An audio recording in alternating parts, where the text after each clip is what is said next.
ചെയ്തു നോക്കാം. ഒന്നാമത്തെ ചോദ്യമാണ് 3:5 എന്ന അംശബന്ധത്തിൽ രണ്ട് സംഖ്യകളുടെയും ആകെത്തുക 64 ആണെങ്കിൽ വലിയ സംഖ്യ കണ്ടുപിടിക്കാം. അതായത് 3:5 എന്ന് പറയുന്നത് 64 ആണെന്ന് തന്നിട്ടുണ്ട്. ഞാൻ പറഞ്ഞു ഇത് ശരിക്കും ഭാഗം വെക്കുന്ന അതേ രീതിയിലാണ്. ഒരു സാധനത്തിനെ 3ഉം 5ഉമായിട്ട് ഭാഗം വെച്ചേക്കുമ്പോൾ കിട്ടിയേക്കുന്നതാണെന്ന് പറഞ്ഞേക്കുന്നത് 64. അപ്പോൾ ആകെ ഭാഗം എന്ന് പറയുന്നത് എത്രയാണ്? 5 3 8.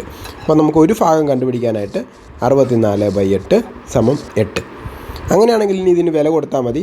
ഒരു 8 ഒരു ഭാഗമെങ്കിൽ 3ൻ്റെ വില എന്ന് പറയുന്നത് 3 × 8. അതുപോലെ 5ൻ്റെ വില എന്ന് പറയുന്നത് 5 × 8. അപ്പം 3ൻ്റെ വില എന്ന് പറയുമ്പോൾ എത്രയാണ്? 3 × 8 3 8 24. ഇനി 5ൻ്റെ വില എന്ന് പറയുമ്പോഴോ 5 × 8 എത്രയാണ്? 5 40. നമ്മളോട് പറഞ്ഞേക്കുന്നത് വലിയ സംഖ്യ കണ്ടുപിടിക്കാനാണ്, അതായത് 40. ഓക്കെ, രണ്ടാമത്തെ ചോദ്യം നോക്കാം. 7:9 എന്ന അംശബന്ധത്തിൽ ആദ്യത്തെ സംഖ്യ 21 ആയാൽ രണ്ടാമത്തെ സംഖ്യ എത്ര?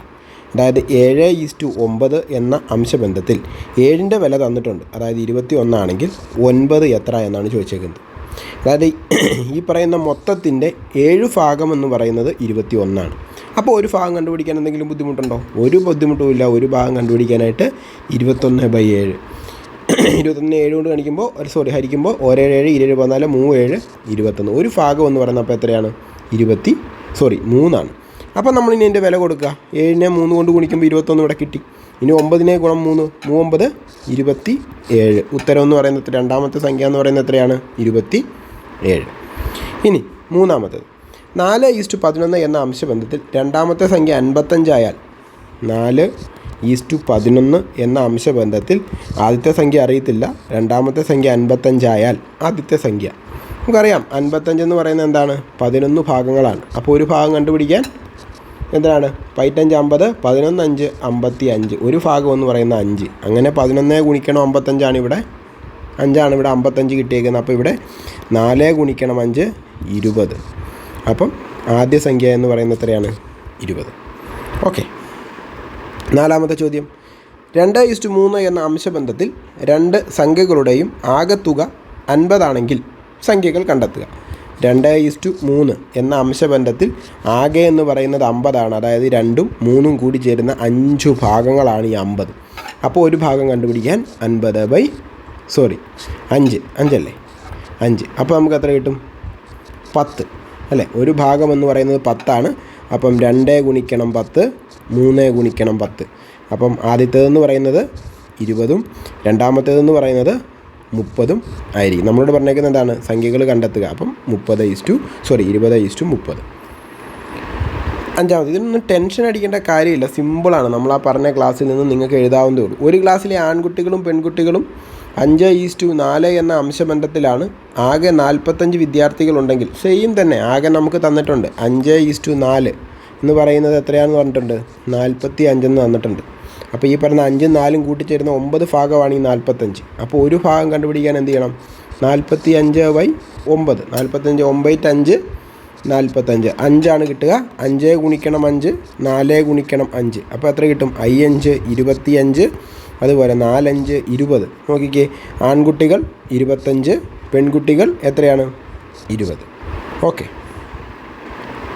ഇനി ആറാമത്തേത് 6:8 എന്ന അംശബന്ധം ലഘൂകരിക്കുക. നമുക്കറിയാം അല്ലേ എന്താണ് ലഘൂകരിക്കുമ്പോൾ നമ്മൾ ശ്രദ്ധിക്കേണ്ട കാര്യം എന്താണ്? രണ്ടിടത്തും ഒരുപോലെ ആയിരിക്കണം ക്രിയ ചെയ്യേണ്ടത്. രണ്ടിടത്തും ഒരേ സംഖ്യ തന്നെ ആയിരിക്കണം ഉപയോഗിക്കേണ്ടത്. ഇത് മാത്രമേ ഉള്ളൂ നമ്മൾ ശ്രദ്ധിക്കേണ്ടത്. 6ൻ്റെ അകത്തും 8ൻ്റെ അകത്തും പോകുന്ന ഒരു സംഖ്യ എന്ന് പറയുന്നത് 2 ആണ്. 6ൻ്റെ അകത്ത് 3 പ്രാവശ്യം, 8ൻ്റെ അകത്ത് 4 പ്രാവശ്യം. ഇനി 10:15 സെയിം തന്നെയാണ്. 2ൻ്റെ അകത്ത് നമുക്ക് ഒരേപോലെ പോകുന്ന ഏതാണ്? 5 പോകും. 10ൻ്റെ അകത്ത് 2 പ്രാവശ്യം, 15ൻ്റെ അകത്ത് 3 പ്രാവശ്യം.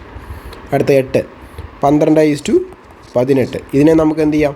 12ൻ്റെ അകത്ത് 18ൻ്റെ അകത്തും പോകുന്ന ഒരേ സംഖ്യ എന്ന് പറയുന്നത് 6 ആണ്. 6 12ൻ്റെ അകത്ത് 3 പ്രാവശ്യം. അതുപോലെ 18ൻ്റെ അകത്ത് 6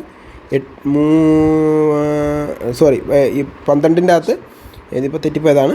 12ൻ്റെ അകത്ത് 6 2 പ്രാവശ്യം, 18ൻ്റെ അകത്ത് 6 3 പ്രാവശ്യം. ഓക്കെ, ഇനി പാലും വെള്ളവും തമ്മിലുള്ള അംശബന്ധം ഞാൻ ഇന്നലെ പറഞ്ഞു. പാലും പഞ്ചാരയോ പാലും വെള്ളമോ ആസിഡോ മത്തങ്ങയും എന്താ പറയുന്നത് കത്രിക്കയും തമ്മിലുള്ള അംശബന്ധം എന്ത് ചോദിച്ചാലും സാധനം ഒന്നും നമുക്കറിയണ്ട. നമുക്കെന്താണ് വേണ്ടത്? അംശബന്ധം. 3:2 അംശബന്ധത്തിൽ 1 ലിറ്റർ. ഞാൻ പറഞ്ഞു ലിറ്റർ ആകുമ്പോൾ നമ്മൾ എന്ത് ചെയ്യുക? അത് മില്ലി ലിറ്ററിലേക്ക് മാറ്റും. 1 ലിറ്റർ എന്ന് പറഞ്ഞാൽ 1000 ml ആണ്. പാലിൻ്റെ അളവ് എത്ര? അപ്പോൾ ആകെ എന്ന് പറയുന്നത് എത്രയാണ്? 3-2 5 ഭാഗം. നമുക്ക് മൊത്തം ഉണ്ടാക്കി കിട്ടിയേക്കുന്നത് 1000/5 സമം എത്രയാണ്? 2 10 അല്ലേ? 200 ഒരു ഭാഗം എന്ന് പറയുന്നത്. അങ്ങനെയാണെങ്കിൽ 3 × 200 അതുപോലെ തന്നെ എന്താണ് 2 × 200. ഇവിടെ എത്ര കിട്ടും? 600. ഇവിടെ എത്ര കിട്ടും? 400. അപ്പം നോക്കിക്കേ, പാലെന്ന് പറയുന്നത് 600ഉം വെള്ളം എന്ന് പറയുന്നത് ഈ പറയുന്ന 400ഉം ആണ്. ഇനി സെയിം അതുപോലെ തന്നെ മറ്റൊരു ചോദ്യമാണ്. രാജുവിനും രവിക്കും കൂടി 2:5 അനുപാതത്തിൽ ശമ്പളം കൊടുക്കുന്നു. രവി എന്ന് പറയുന്നത് എന്താണ്? ഇത് രാജു, ഇത് രവി. അപ്പോൾ എന്താണ്? രവിക്ക് എത്ര കിട്ടി? രവിക്ക് 1500 രൂപ കിട്ടി. അതായത് 1500ൻ്റെ 5 ഭാഗം എന്ന് പറയുന്നത് 1500 അപ്പോൾ ഒരു ഭാഗം കണ്ടുപിടിക്കാൻ എന്ത് ചെയ്യണം? 1500/5 3 15 അല്ലേ? അപ്പം 300 വരും ഒരു ഭാഗം സാലറി എന്ന് പറയുന്നത് 300 ഇവിടെ നമുക്ക് 5 × 300 ഗുണിക്കുമ്പം 1500 കിട്ടുവാണെങ്കിൽ 2 × 300 = 600. അപ്പം രവിയുടെ ശമ്പളം എന്ന് പറയുന്നത് 600.